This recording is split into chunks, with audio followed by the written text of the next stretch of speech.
Ako bahala dito sa, sa susunod sa sahod nila. Bigyan natin tig 30 yung dalawan to. Napakasipag. Aray ko.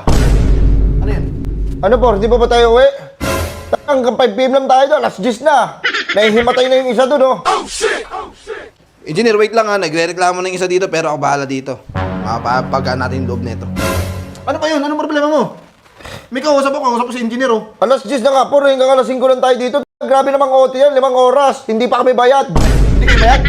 Pwes ako bayad eh. Oh, Ito, ako bahala sa inyong dalawa. Meron dito lugawan. Bigyan ko kayo with egg.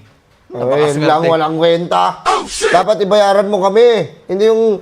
Grabe naman yung puso mo. Gawin nyo na lang, makisama kayo sa akin. Ako Puro- foreman dito, ako pinakamataas dito. Para sa susunod na destino, kasama pa rin kayo. Hindi rin kayo nag-iisip. Puro ng pakikisama na yan. Ilang pakikisama na ginawa ko sa'yo, por. Kaya na, asawa pa kita para pagsamahan kita sa isang bubong. Gusto mo na akong sapakin ah. Gusto mo, hindi ka sumahod sa linggo. Huwag naman.